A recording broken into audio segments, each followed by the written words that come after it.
But what's your view on linear gel GOR versus polyacrylamide?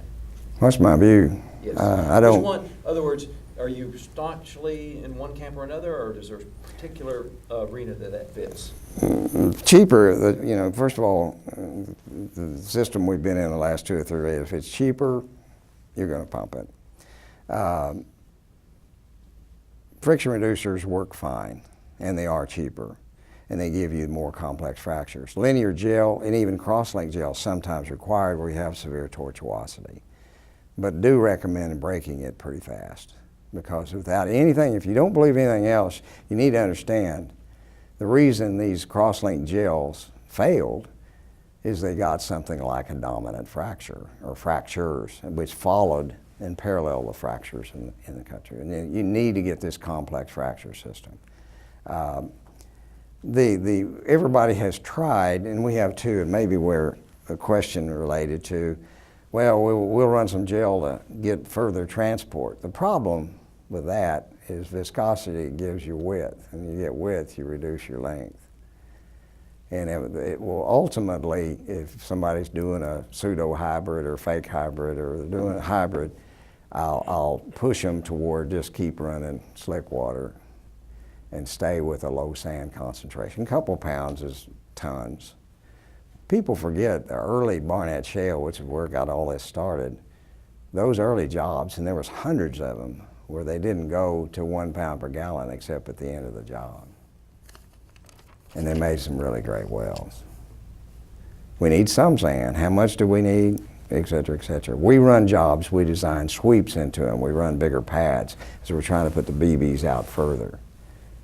And we'll run 10 to 20,000 gallon sweeps in the midst of sand, and we've seen no degradation. We're doing everything we can to get that surface area and maximize productivity. Next question, somebody. Yes, sir. Yeah, what's your opinion of the drill to frac or the lateral sign selective perforating based on the drilling data that is generating the stress profile?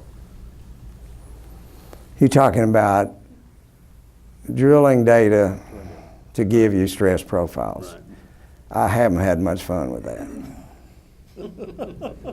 I'm being nice. I really hope we get there and desperately need it. The problem, whatever is going on, well, let's just get real, even take it simpler. Diposonic and frac properties logs. My basic context there is if it's not calibrated, the quality of the paper is a little rough for what it ought to be used for. Sadly. But well, it gives us relative.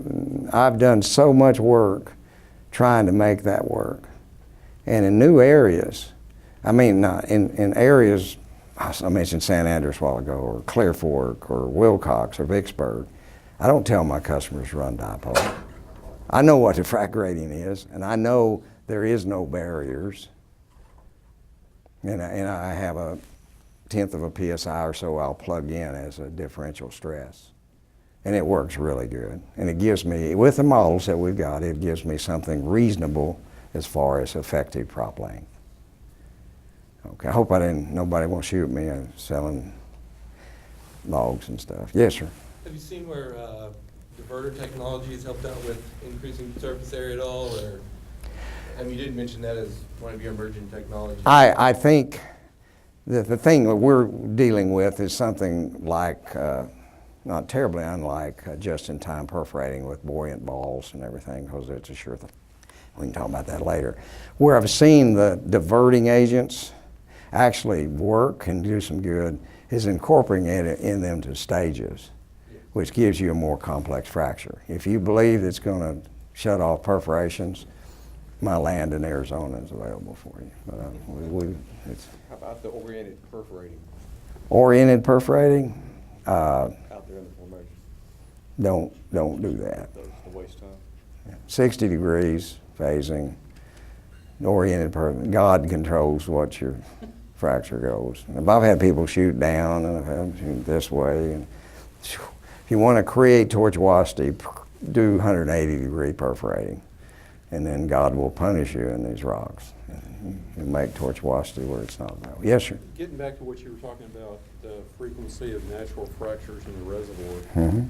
how much of a role do you think that that plays in the parent wells being a whole lot better than the child wells in a reservoir? Because in the parent wells, if you put a substantial frac on it and then you break into the natural fractures, you're gonna drain a lot of those, and when you come back and drill the offset wells, you don't get that help because it's already drained?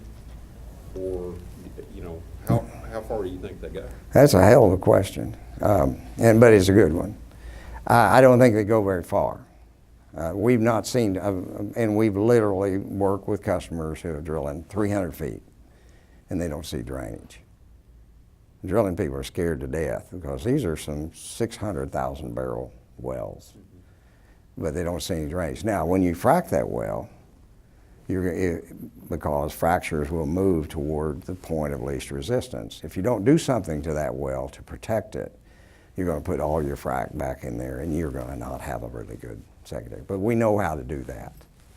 At least we're in the early stages of that. As a follow-up to that, say for instance that you're pumping a stage and you have trouble getting your treating pressures down, you know, and it takes quite a while to be able to get it to break over and then finally start to come down to where you can really start picking up right and then add more proppant and all that. Do you think that that's more of a function of breaking finally into a natural fracture to where you get enough rate to get going? Or? No, it can be what you said, but many times, and I had an interesting deal I'll relate to you, but many times it's porpoising. It makes a difference where you're at to initiate the fracture, and many times it's getting past shale, real shale. Shale frac, it's a terrible name. Oh, why did somebody put that on it? If it's shale, it ain't gonna work. How many of you know about the Floyd Shale? Anybody been involved with the Floyd Shale? We don't publish our failures, do we? Hundreds and hundreds of thousands of acres in Alabama and Mississippi were leased and nobody made a well. Why didn't it? Soft. Yeah, just ductile. Yeah. I mean, it just didn't, it wasn't brittle. And I had a lot of fun. I had one customer owes me a lot of money because I saved him a lot of money on it. Yeah. Yeah, John, you mentioned the protection fracs or pump ins and using preloads in the parent wells to try and protect them, as you say, and prevent some of that. We've been up to 20,000 barrels. Are you working on a theory of how much to inject in those to protect them, or is that still our working? No, I don't guess I'm under any NDA on that, but like most of the great discoveries in science, the gal running along eating chocolate and the guy running along eating peanut butter. This kind of came from some people doing some microseismic relating to drainage and they got some miraculously good wells, and they couldn't figure out what was going on. And we figured out what was going on. It surprisingly, I will tell you this much, it doesn't take people, we're going to have to, we produce 60,000 barrels, we're going to have to pump 60. No, you don't. The reason you don't is we're talking about an impermeable reservoir. We're talking about the volumetric of the fracture. And you can do that with pressure and so forth. And, okay. More questions? Yes, sir. With the high-density pump and pray, is pinpoint still the holy grail, or does it matter? High-density pump and pray. I'm a wildly, insanely dedicated pseudo-limited entry guy. I'm mostly a 2 barrels a minute per perforation, and if we can handle it, I'll give you 1,000 PSI differential pressure.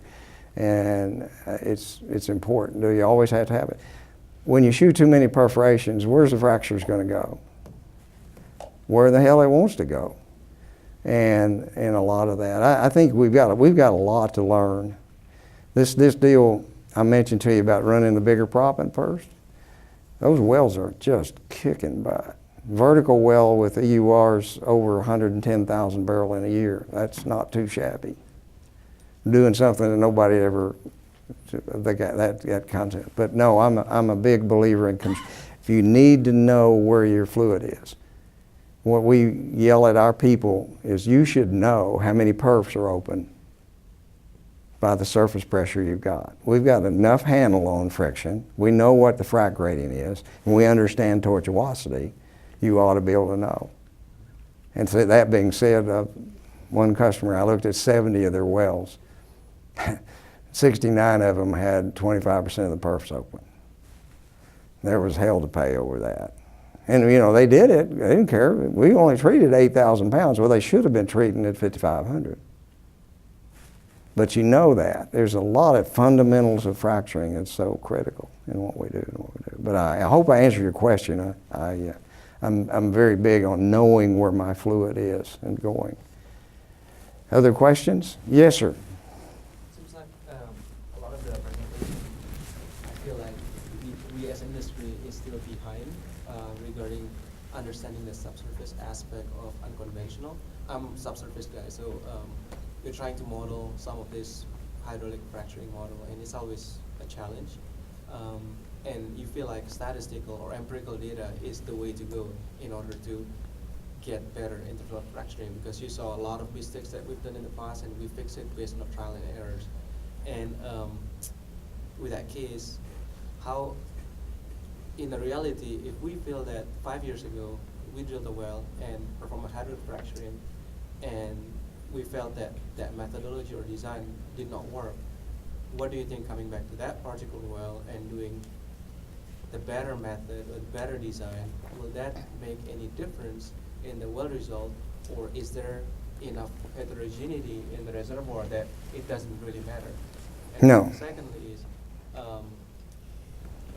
what can we do better for the reservoir guy or subsurface guy to use completion as parameters to understand that our frac job is successful or not? Because you know, you do the same thing, the same job, two wells in the same area, same location, but they yield different results. Is that a parameter to gauge that the hydraulic fracture? That's why you can't make a decision based on 2 wells. You got to make a decision on 100 wells.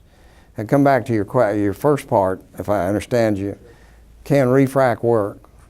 Absolutely, but you've got to control where your fluid is going. You've got to control where your fluid. And you know, is refrac going to work if my pressure's at 200 pounds bottom hole? Probably not.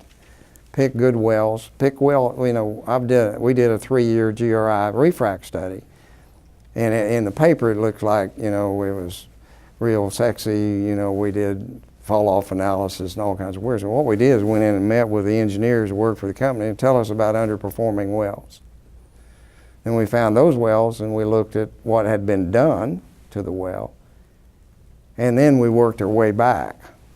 And there's tons of potential. See, I'm sure I got Wolfcamp people in here, right? Amazing formation. Isn't it the most wonderful damn thing you ever heard of? Terrible wells, 300,000 barrels. Good wells, over 1 million barrels. And you make money at $40. Man, you know, hallelujah. Go back 10 years and you brought up Wolfcamp, somebody shot you in the knee. Because we were doing the wrong thing. Dominant, viscous, crosslink, big proppant didn't work. Wake up and smell the roses. There's there places where big proppant, oh yeah, Vicksburg, Wilcox, and so forth. Although I will tell you, we've had some success doing, because I've got crazy customers. I had a customer that fracked a Frio with slick water. And that would be the worst candidate I can imagine, but it was the best well in the field. But he went back to running the other type after that. So, you know, what the hell? It's America. You can do what you want to do. John, I've got a couple of questions. If you would share with us the 3 top emerging technologies, or they're maybe not emerging, we're just rediscovering old technology, who cares, that have really fueled this unconventional revolution, you know, our ability to really make some good wells in this stuff. And then also, I want your opinion on some of the new perforating technology. I think that there's some really good technology coming out. I just wanted your opinion on that, you know, like the consistent perf size and trying to really utilize some good limited entry if you can, you know. Okay, emerging technologies. The best emerging technologies, we realized we were stupid when we were running crosslink gel and big proppant. And we started running slick water and started running small sand, and we haven't got there. I will say something almost heresy. We have some people that are literally pumping the sand as it comes out of the ground. You know, not sieving it, they're running river sand. I got a feeling that the cracks that are down there in the rock are variable. And probably we're not too smart if we use classical frac theory, which we want a perfectly round, we want a perfectly same size proppant. And we've been people, well, that's dangerous stuff. Well, the 100 mesh people are running 20% fines, if it's that good. So we're already doing that. We're in a different world. That's the emerging, you know, those things are things that I mentioned, showed on the screen, are emerging technology. But what we're suddenly described is understanding in extremely low permeability reservoirs, controlling where we're going. Got any Bakken people that have guns on them? The Bakken is a classic example of how you can do things stupid and still make money.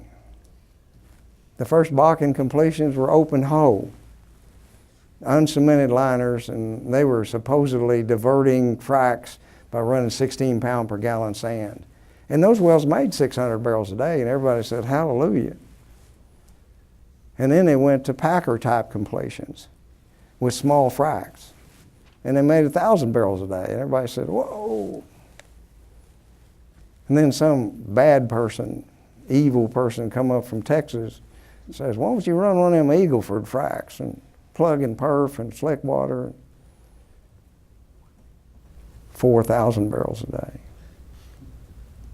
Why didn't we do that to start with?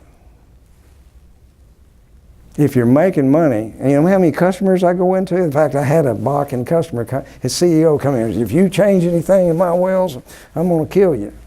Because we're making 1,000 barrel wells. You know, I said, you don't want 4,000. You know, somebody said something earlier.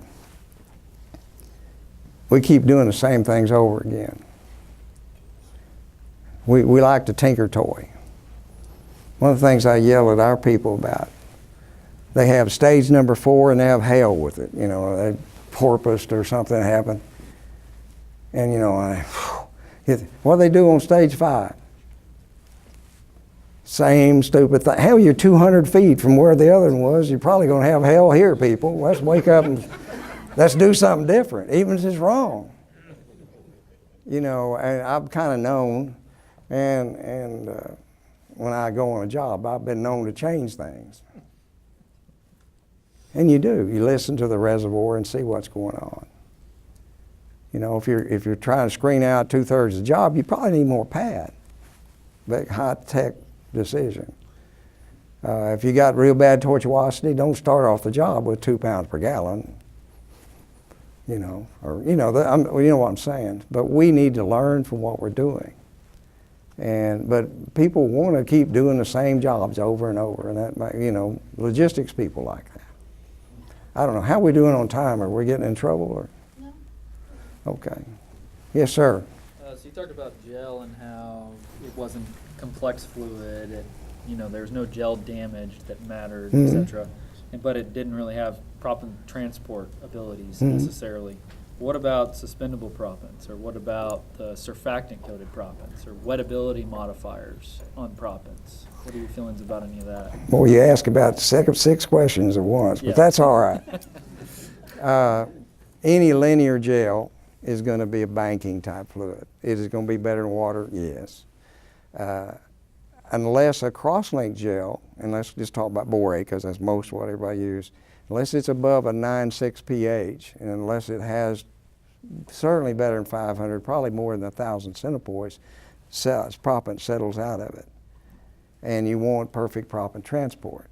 The surfactant gels, Schlumberger spent 9 fortunes on the answer to mankind's problems. What's wrong with it? Not much, except it's 3 or 4 times as expensive as anything else. And it's so clean, you have to put something with it or you screen out. And it doesn't achieve anything. Well, I mean, it's a tough game. It really is. You know, surfactant gels, you know, people really believed in damage. I fracked a whole coal seam field, and we used cellulosics, and we didn't even use the suspending agent for the gel because didn't want to damage the coal. That was dumb. Kind of dirty down there in that formation. Fines everywhere, all that kind of stuff. But we learn as we go. I don't know. I hope I answered your question. I don't know if I did. Well, I guess what about the proppants that are coated in the gel? Oh, they're interesting. There's some of them that repel, and try it. If you get some results, I don't have anything. I don't ever put down anything. When I've tried it and it fails, then I shoot them, you know. But the coated proppants with the polymer are very interesting. It's more expensive. Try it, you know. The problem those people have had the last 2 or 3 years, if they've been more expensive, they got thrown out the door, you know. That's right. Yes, sir. What about deep penetrating guns versus just getting the casing open and getting past the cement sheet? Yeah, and I didn't answer. I think he asked that question. If you're into the rock, that's all you need. You know, people tell me, what is it? Was a long old paper about what was it? Really deep penetrating, perfect, overbalanced, you know, whatever, or go in with a huge charge and blow the hell out of your rock. I don't let people do that to my frac jobs. It's hard to pump through a pile of rubble. I like to have control of where it's going. And why am I such a big deal about 60, 90, 120? And all three will work. I stick with 60s. Because it works. And because I don't have tortuosity because of it. You perforate 0 phase or 180. 0 sometimes you have to because you're through tubing and you can get away with it. 180, if you're as unlucky as I am, will create tortuosity when formations that never had any. Okay? About wore you out. Appreciate your questions and thank you. Thank you. Thank you, Jim.